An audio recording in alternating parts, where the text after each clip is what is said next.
Ang kwentong ito ay hango sa totoong buhay. Karanasan ito ni Amping. Taong 1965. Palangi, Albay.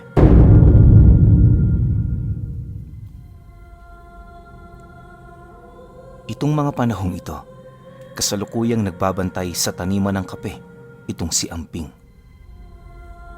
Medyo malayo sa baryo noon ang kanyang tahanan sa kadahilan ng bulubundukin na ang lugar na pinagsasakahan nila ng kape.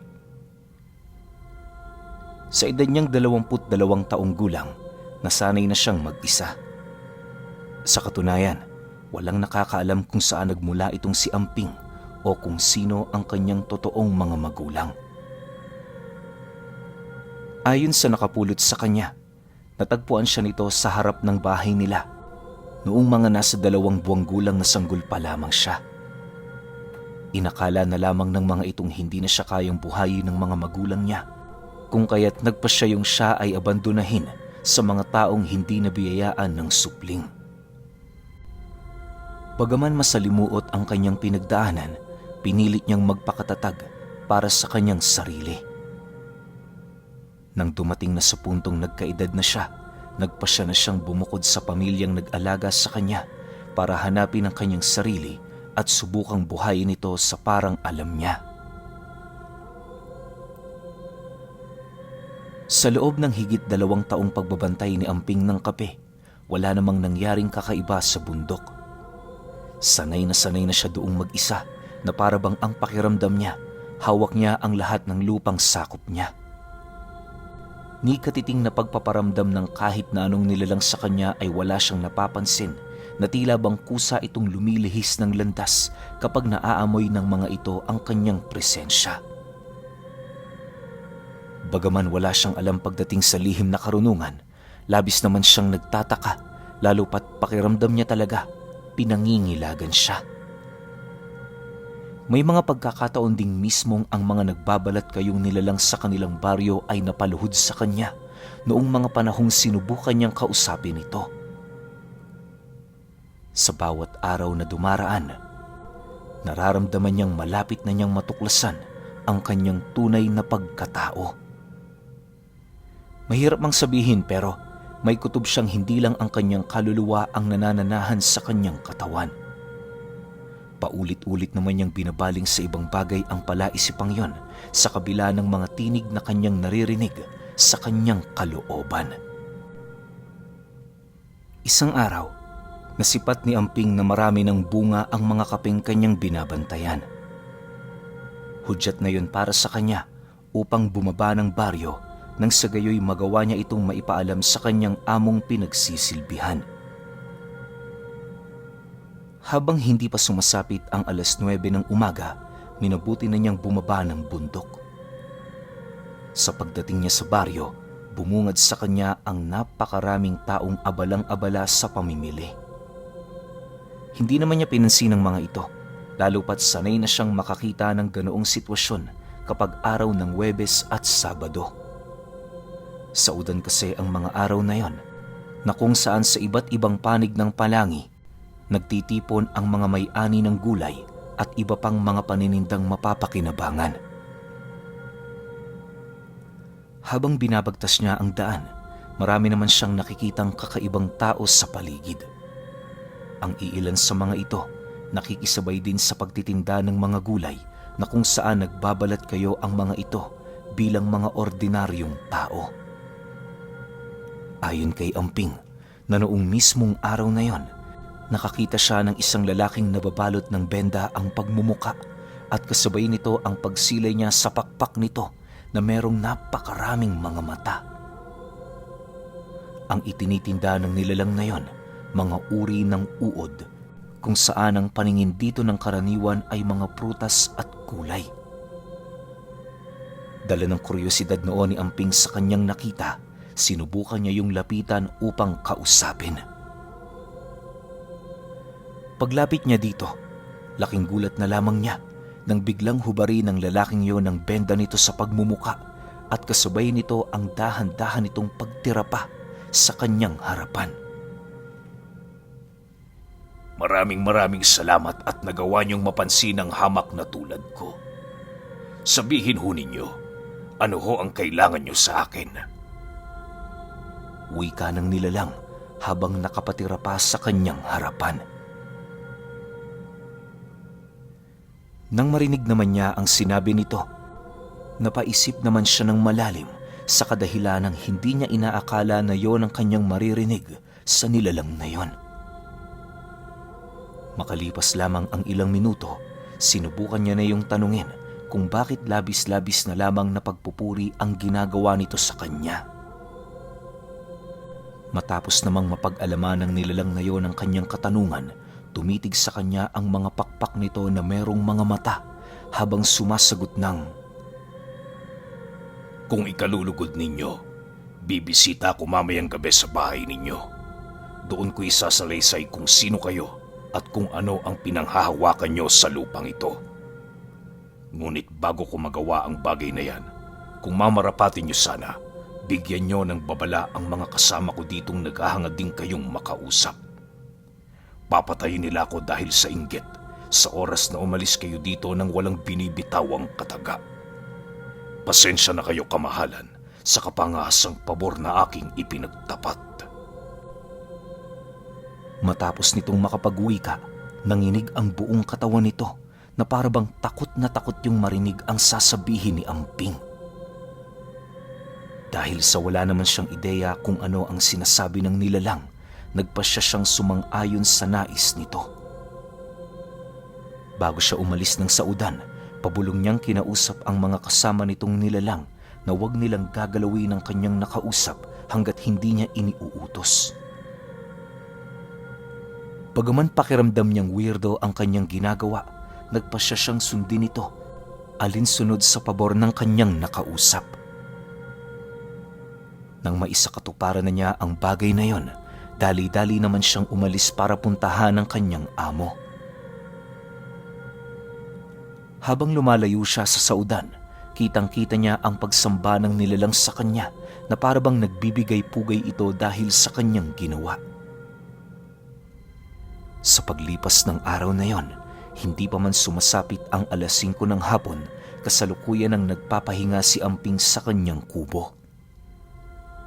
Napagkasunduan nila ng kanyang amo na sa mga susunod pang araw silang mag-aani ng kape sa kadahilanang hindi pa masyadong maganda ang panahon para pagbiladan ng mga ito.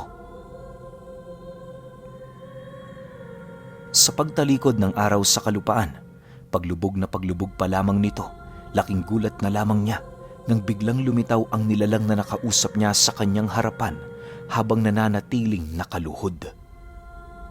Nakatitig ang mga mata nito sa lupa na parabang ayaw nitong tumingin sa kanyang pagmumuka hanggat hindi niya yun sinasabi. Pagsilay ni Amping sa nilalang na naroon sa kanyang harapan, dali-dali naman siyang napatayo habang nagwiwika ng, Teka, paano ka nakarating dito? Nang marinig naman ito ang kanyang sinabi, hindi na yun nag-alangan na magpaliwanag. Ayon sa nilalang, kanina pa siya naroon, ngunit hindi niya magawang lumitaw dahil sa sikat ng araw. Ayaw din naman itong gumamit ng pagbabalat kayo sa katawan dahil para sa kanya, kabastusan ito kung maituturing sa harapan ni Amping. Sa pagpapatuloy ng kanilang pag-uusap, nadapo na nga ang kanilang paksa ukol sa kanyang tunay na pagkatao.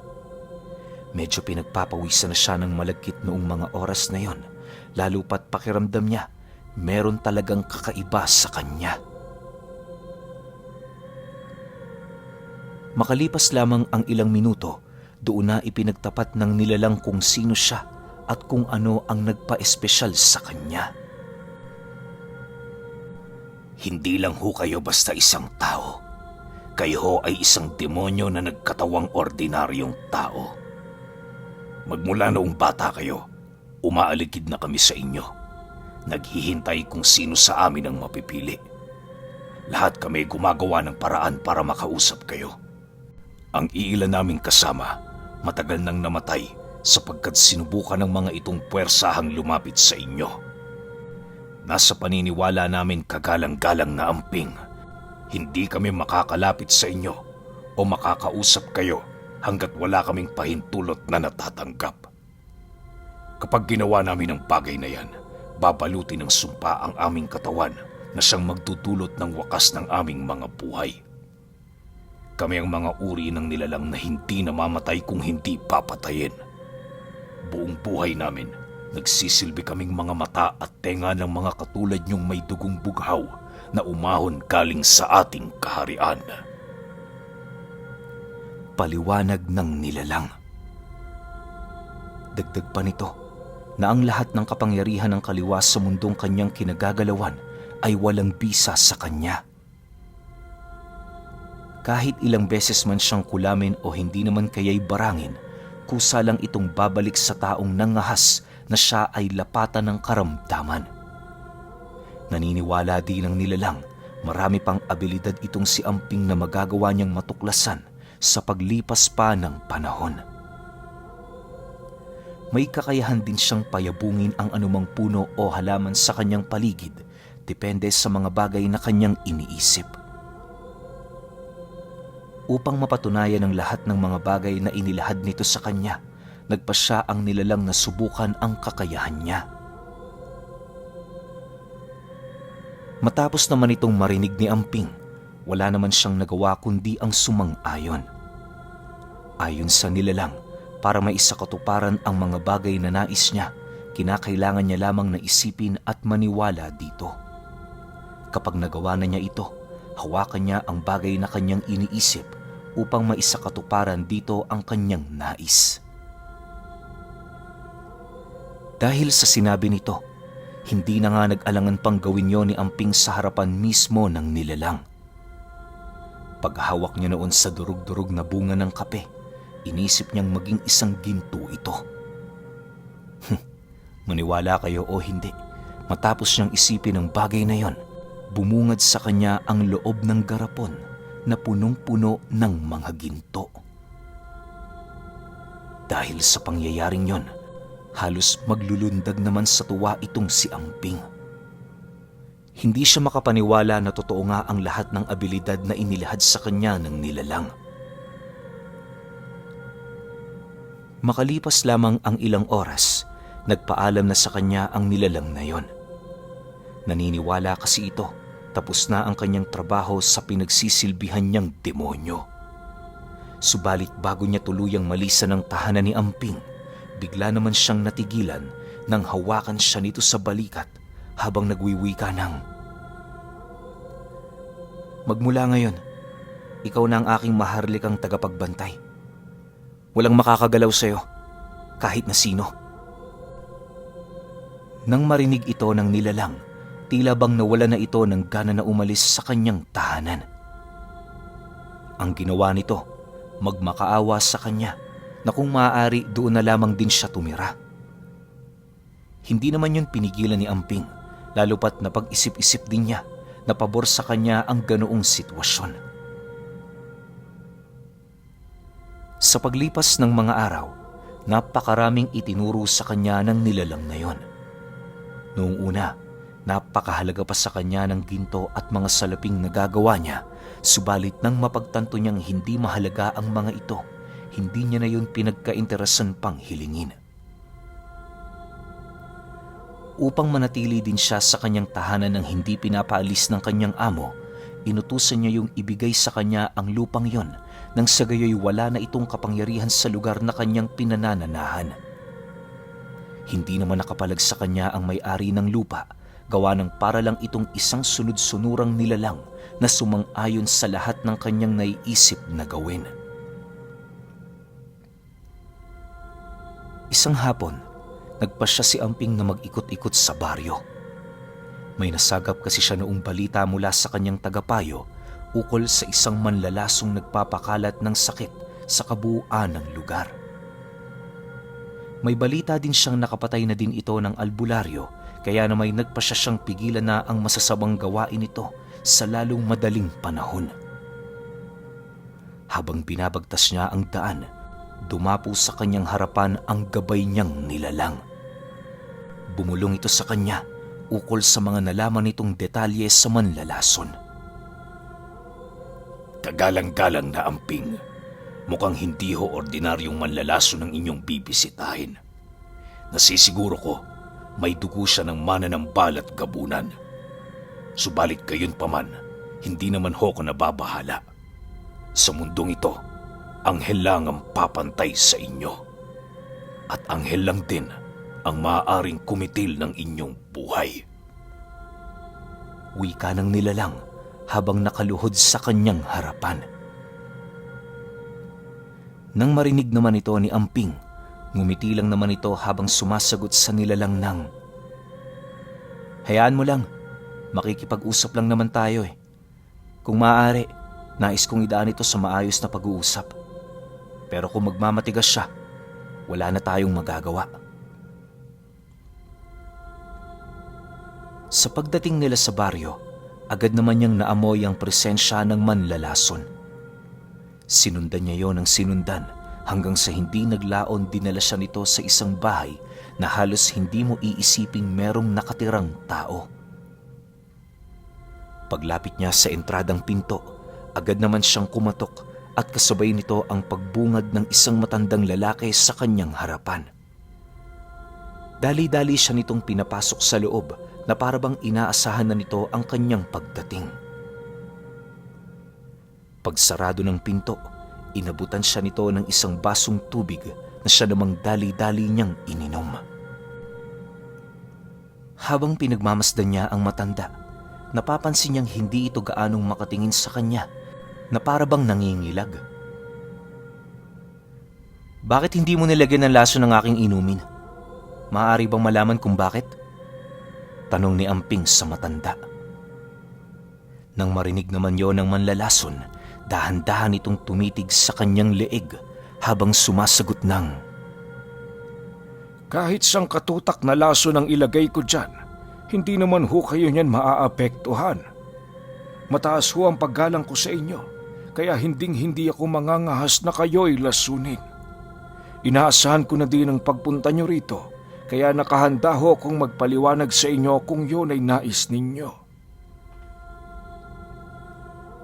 Matapos nitong makapagsalita, lumitaw ang tagabantay ni Amping sa likuran nito.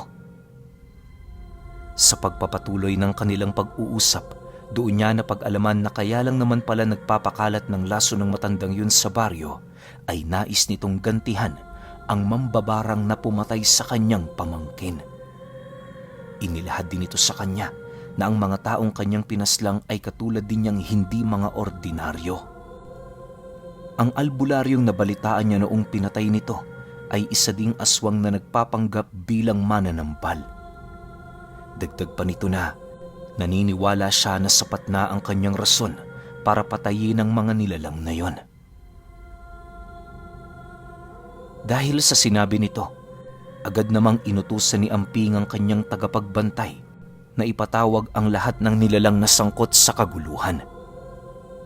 Inabisuhan din niya ang matanda na tumungo sa kanyang tahanan sa pagsapit ng gabi.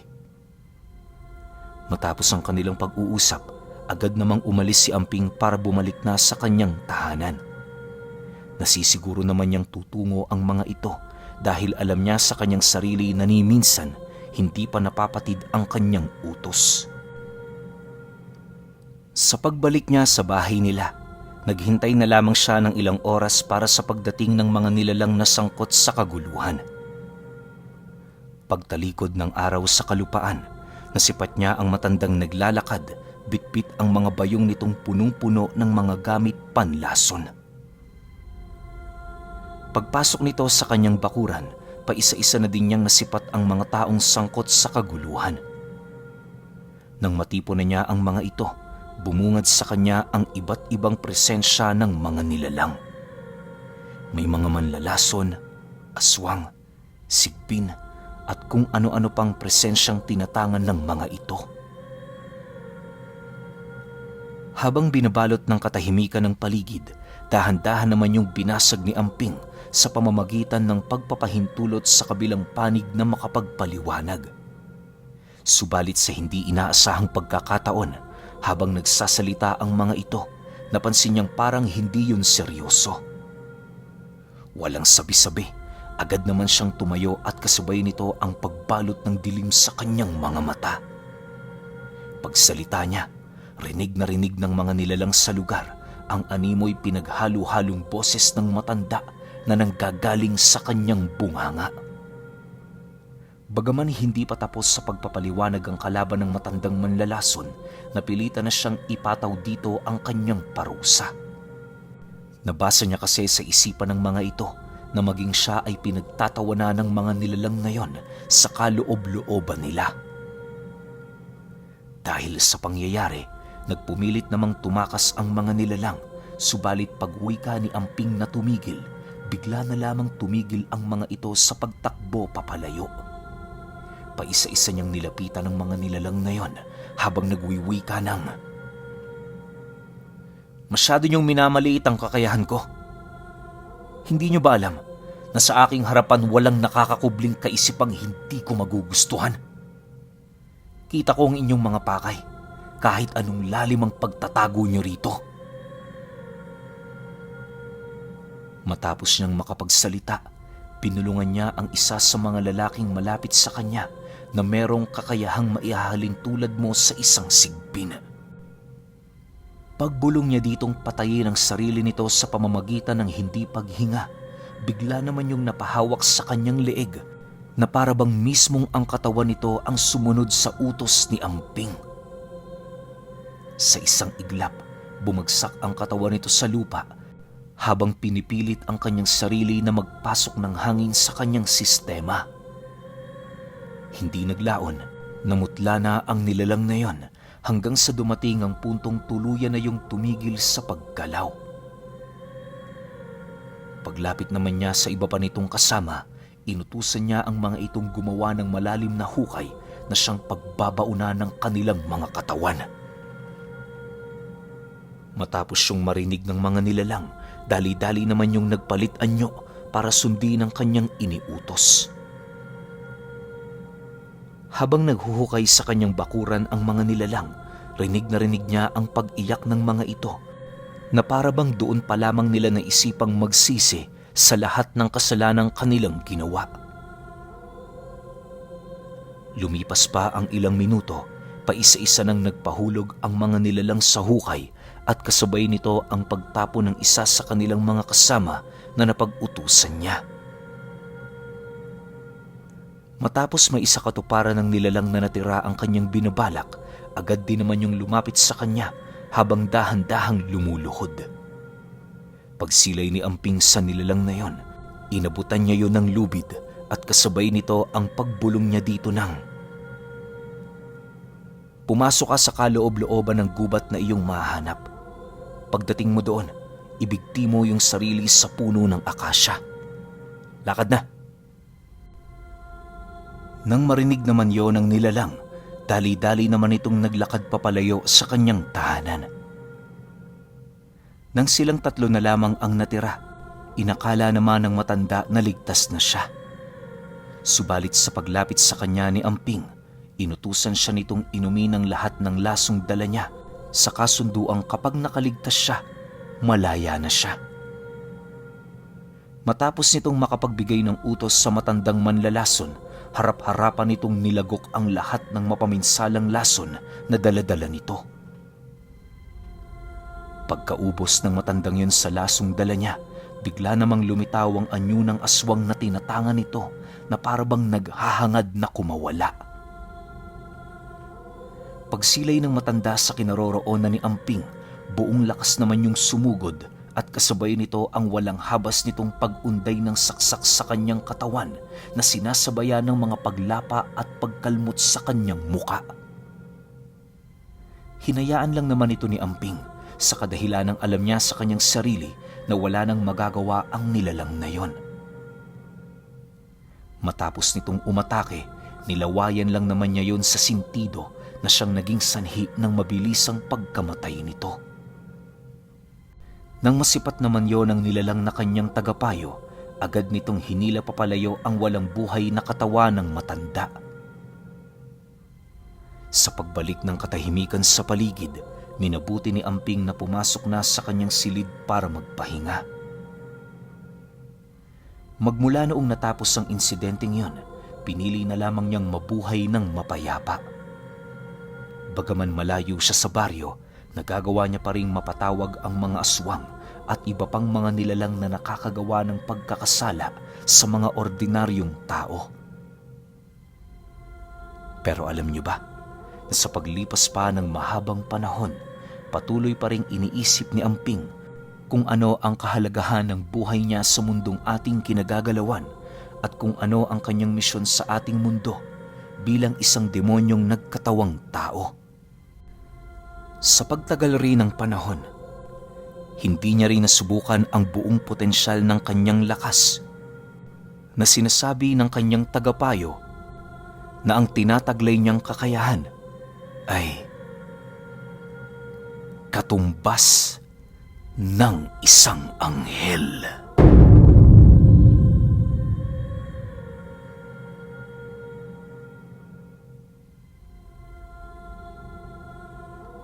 Okay, opinyon ko sa kwento. Medyo napapaisip lang ako na ito kay Amping kasi 22 years old siya sa kwento na to eh. Siguro ba nung mga kabataan niya, yung mga panahong siguro mga 10 siya hanggang mag-teenager siya, wala ba siyang kahit na anong napapanaginipan tungkol sa dati niyang pagkatao? Kasi ang sinasabi sa kwento na to, demonyo siya na nagkatawang tao. So, ibig sabihin, matagal na sigurong panahon siyang nabubuhay. Pero bakit ganun? Sobrang bait ni Amping. Kasi kung papakinggan niyo na maigi yung kwento, parang siya yung taga-ayos sa lugar nila eh.